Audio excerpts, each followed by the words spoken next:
Laki-laki itu pun menengok.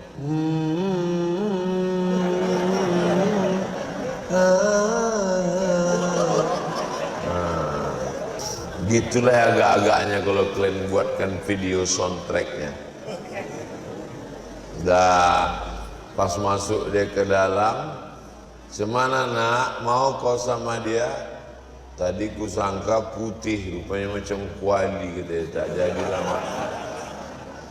Ibu rayulah dia, nak, memang dia hitam, hitam-hitam setampuk manggis, sudahlah hitam kepalanya berkudis. Tapi dia ni baik.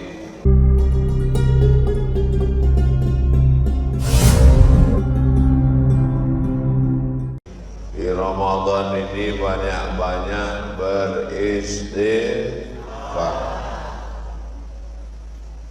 Ada di antara bapak ibu ini yang tak berdosa. Anak-anak kecil inilah yang tak berdosa. Sama mu'allaf baru masuk Islam, dari nol tak berdosa. Ustaz kan ustaz tak ada dosa. Man kasura kalamu kasura saktuhu. Siapa yang paling banyak cakapnya, dia yang paling banyak dosanya. Di antara kita ni semua siapa yang paling banyak cakapnya? Mak sampai hati kelana. Saya ni banyak dosa. Mau bapak ibu memaafkan silap salah saya? Dah selesai.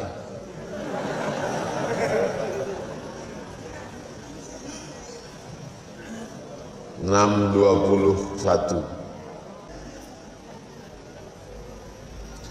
Bolehkah zakat harta barang, kain sarung atau mukena? Ibu jual bunga, zakatnya duit apa bunga? Duit, jangan kasih orang bunga, mati dia makan bunga. Bapak tanam padi, zakatnya beras. Adapun zakat PNS, zakatnya duit. Kenapa? Karena orang tak tahu kita keperluannya apa. Kalau kita kasih dia beras, rupanya beras dia ada di rumah. Akhirnya beras yang ada itu dijualnya lagi ke warung.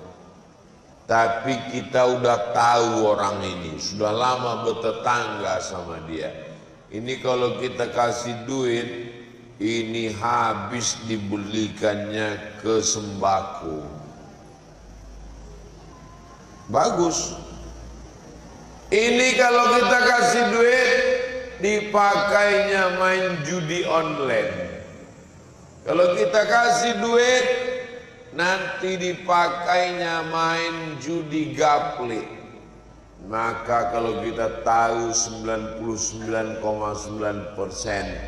orang ini tidak amanah, kalau dikasih duit nanti duit dipoya-poya, maka maslahat kita belikan beras, minyak,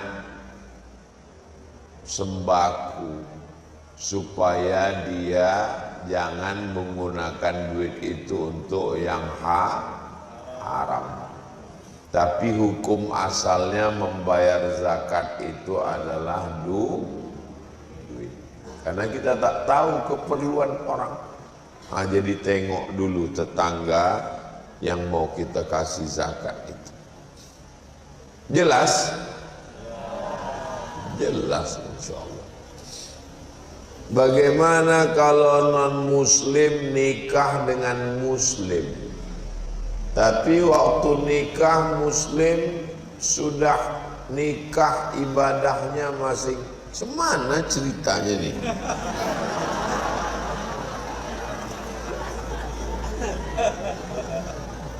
Kok bisa nggak paham nih? Dua kemungkinan, yang menulis nih lapar atau yang membaca nih udah lapar.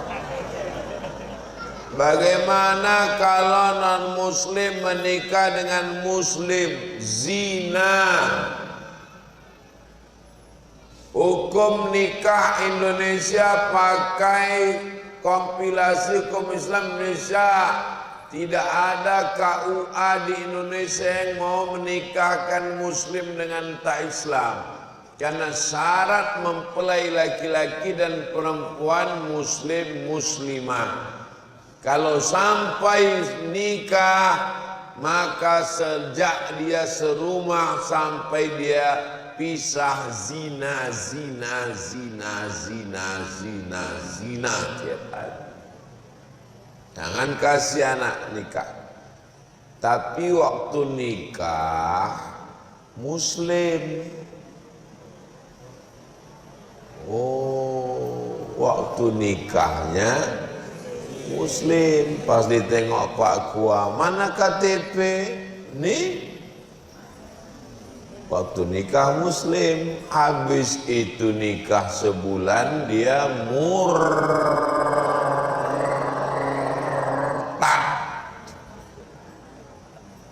Jangan pacaran sama orang yang pura-pura masuk Islam. Kenapa pula kalian latah gatal nih? Jangan begini banyak anak-anak lajang. Yang senyum yang lajang aja. Ini anak udah 3 senyum pula.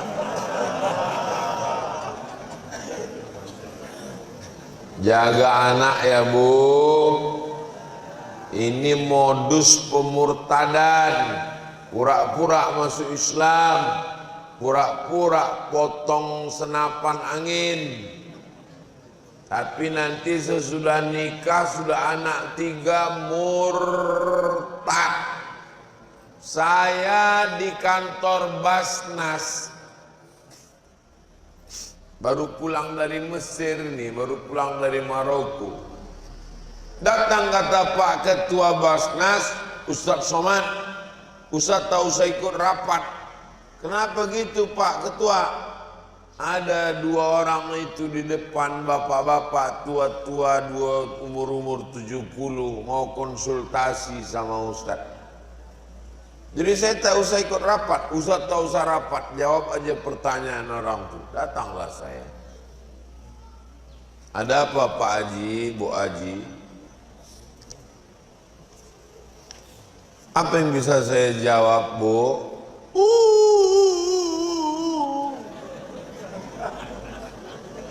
Apa masalahnya, Bu? Nah, kalau kalian menangis, nanti aku menangis pula. Apa masalahnya? 5 Pak Ustadz. Apanya 5? 5 sudah murtad. Gimana ceritanya? Anak saya nikah sama orang pura-pura masuk Islam, lahir anak 3, suaminya balik murtad. Anak saya takut pisah, ikut lakinya. Ketiga-tiga anak ini dibawanya Pak Ustaz. Terbodoh. Sebetulnya kalau ku turutkan marahku, saya mau marah, kenapa kau izinkan anakku? Tapi saya takut, nanti saya mati pula dia, mana tua. Jadi saya bilang, Bu, Ibu pulang aja ke rumah ya, banyak-banyak ibadah ya. Nasi sudah jadi tai ayam. Udah 5 orang murtad sih, terbubur juga lagi. Jangan kasih anak pacaran, bergaulan bebas, sekolah, tengok, kontrol. Saya laki-laki, adik saya laki-laki, kami adik beradik laki-laki 2-2. Tapi kalau datang surat ke rumah kami dulu, belum ada email, belum ada handphone. Kalau datang surat ke rumah, dibuka emak nih semua. Emak saya ini dibuka nih surat, siapa yang masuk. Kami sekolah di Pekanbaru. Mak di kampung di Kabupaten Pelalawan, kalau dia ngantar uang belanja, dibukanya semua lemari kami. Pulang kami dari sekolah, bos serak-serak botol parfum. Kenapa mak pecahkan? Kusangka minuman keras. Mak saya tidak hanya melahirkan, memeriksa, menyekolahkan, menjaga. Pernah dipancing adik saya, mak, cemana nanti kalau aku mabuk main biliar di situ? Kalau berani kau mabuk main biliar, naik aku ke meja biliar itu. Cobalah kalau kau berani. Mak saya mendidik luar biasa, perempuan yang bukan perempuan biasa-biasa. Siap ibu mengamuk? Dari bunyinya tak siap. Ibu wajib mengamuk sama anak. Kenapa kau pacaran? Kenapa kau gatal? Nikahkan dia dengan anak-anak muda yang udah siap. Gimana? Siap kalian menyelamatkannya? Siap orang. Yang siap yang udah. Hati-hati. Jangan sampai dibiarkan anak pacaran sama tak Islam.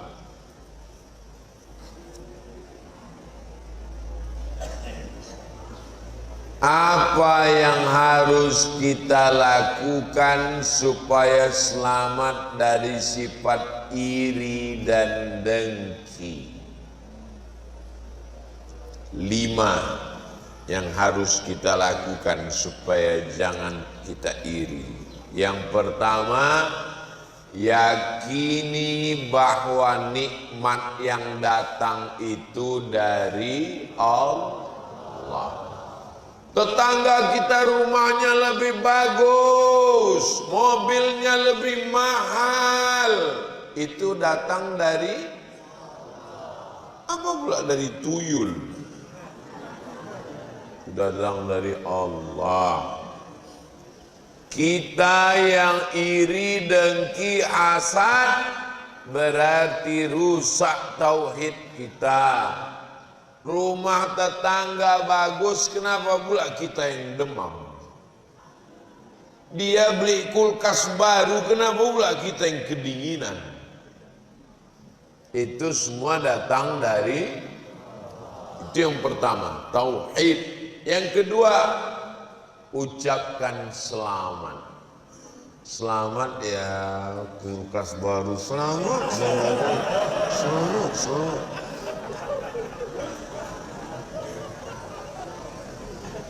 Makanya ada anak baru lahir, kita disuruh mengucapkan selamat.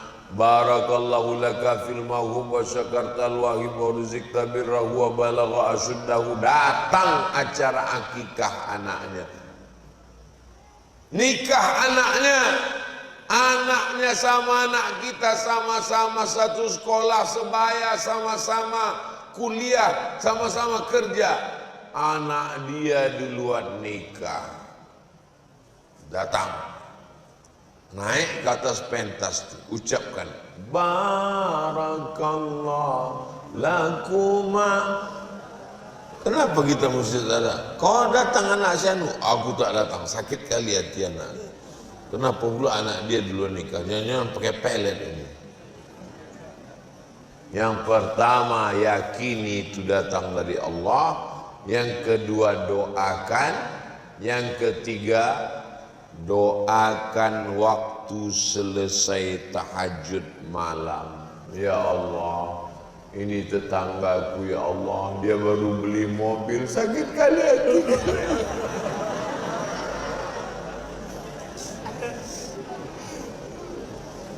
Doakan dia, mudah-mudahan dengan mobilnya itu rajin dia sholat berjamaah di Miftahul Islam. Mudah-mudahan dengan banyaknya hasil sawit, hasil karet, getah dia itu dibangunkannya lantai 2 masjid Miftahul Islah, ya Allah. Yang keempat, yang ketiga, camkan dalam hati, kalau aku hasad, maka amal sholatku, tarawihku, witirku, tadarusku hilang. Iyakum wal hasada, hati-hatilah kamu terhadap penyakit hasad. Fa innal hasada yakulul hasanat, karena hasad itu memakan semua amal-amal kebaikan. Jangan kau hasad Abdul Somad, jangan kau hasad Abdul Somad, jangan kau hasad Abdul Somad. Nanti kalau kau hasad, amal kau terbang, sedekah kau melayang, semua puasa kau hilang. Itu camkan dalam hati. Yang kelima, berdoa kepada Allah. Allahumma tahhir qalbi minal hasadi, bersihkan hatiku dari penyakit hasad. Saya nggak bisa bahasa Arab, bahasa Indonesia aja. Bersihkan hatiku dari penyakit hasad ya Allah. Tapi jangan kuat-kuat kalau kebetulan doanya di masjid habis tarawih. Ya Allah, bersihkan hatiku penyakit hasad, tetanggaku baru mobil baru, sakit kali hatiku nengok dia. Didengar kawan, siapa? Kata dia. Kita aja dengan Allah. Ditanya kawan, apa doa kau? Urus saja doa kau, jangan urus doa. Bagaimana cara mendidik anak menurut syariat Islam? Yang pertama, dicarikan ibunya yang solihah seperti jamaah Miftahul Islam. Ini ibu-ibu yang solihah. Beruntunglah suami-suami yang punya ibu yang solihah.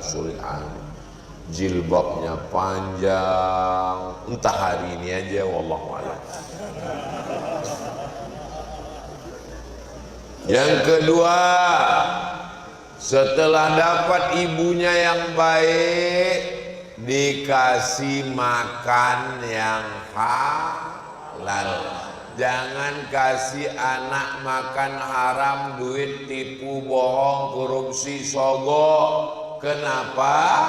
Sepiring nasi, sepiring lontong masuk ke dalam badan, berubah jadi setetes darah.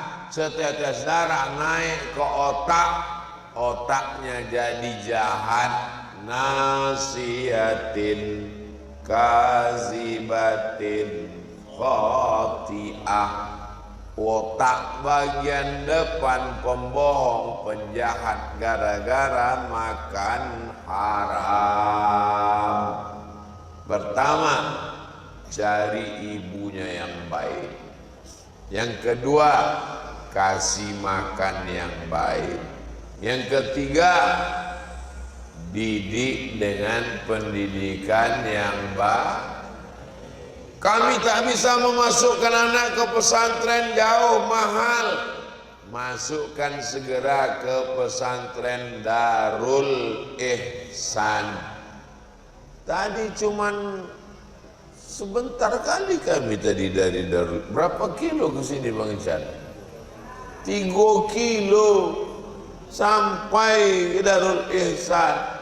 Saya kalau ke Jambi ini tidur di Darul Ihsan, pondok Darul Ihsan. Daftarkan segera sebelum tanggal penutupan berikut ini. Ingat, kuota terbatas. Hubungi kontak berikut. Ustaz Somad itu cuma datang ke Jambi, ceramah sana, ceramah sini, ceramah bupati, ceramah gubernur. Anak kami mau sekolah. Tidak ada alasan orang Jambi untuk tidak memasukkan anak ke pesantren. Karena sudah ada pesantren Ustaz Abdul Somad di Jambi, Darul Ihsan. Daftarkan segera. sebelum tanggal penutupan berikut ini. Udah kuiklankan 2 kali tak juga mendaftar, tengoklah kalian. Kasih maknya yang baik, kasih makan baik, pendidikan baik.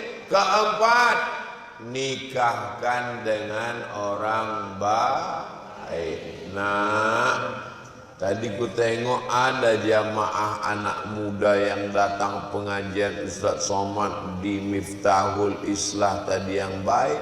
Aku tak mau sama dia, mak aja nikah sama dia. Kalau ada anak gadis ngomong begitu, itu berarti dia solihah. Dia malu. Sebetulnya dia belum tentu juga, pede kali kalian.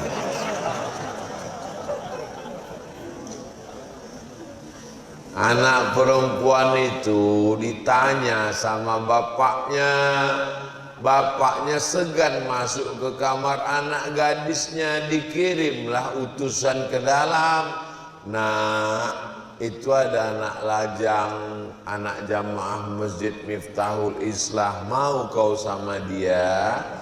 Ditengoknya lah keluar, coba kau bawa teh manis keluar, dibawanya lah teh keluar, mau ngidang. Laki-laki itu pun menengok.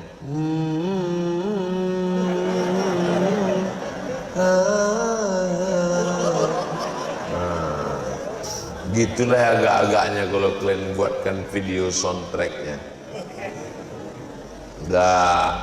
Pas masuk dia ke dalam, "Cemana nak, mau kau sama dia?" Tadi ku sangka putih, rupanya macam kuali gitu, tak jadi lama. Ibu rayulah dia, "Nak, memang dia hitam, hitam-hitam si tampuk manggis, sudahlah hitam kepalanya bekudis. Tapi dia ini baik. Kalau kau carikan hartanya, harta akan binasa. Kalau kau cari karena rupanya, rupa akan sirna. Kau cari kuasa, kuasa akan hilang ditangkap KPK. Tapi kalau kau nikah karena imannya, karena takwanya, inilah dia." Maka mereka pun menikah, keluarganya sakinah, mawaddah, warahmah. Amin. Yang kelima, doakan pagi, petang, siang, malam kepada Allah. Ya Allah, sehatkan anakku, bukakan pintu hatinya, jangan dia mabuk, jangan dia narkoba, jangan dia pakai ganja, jangan sabu-sabu, jangan sampai dia minum kopi dicampurnya spiritus, mati dia. Jangan sampai dia main judi slot, jangan berubah kelaminnya di LGBT, tak jelas dah jantan tah betina. Apalagi di malam-malam Ramadan ini, ibu doakan terus untuk anakku supaya sehat. Al-Fatihah, panjang umurnya. Al-Fatihah, banyak hafalan Qur'annya. Al-Fatihah, Al-Fatihah pembuka yang tertutup, Al-Fatihah terbuka yang terkunci, Al-Fatihah membuka segala yang sulit-sulit. Maka kirimkan dengan tawassul membaca Al-Fatihah. 3 doa yang tak ditolak. Doa dakwatul walid, doa orang tua kepada anak. Dakwatus shaim, doa orang puasa. Dakwatul musafir, doa orang yang musafir. 3-tiganya dapat. Kita musafir, kita puasa, kita orang tua untuk anak. Jangan pernah bosan mendoakan anak. Kok ditengok dari kertasnya nih, maunya sampai buka ini, nampaknya baru selesai.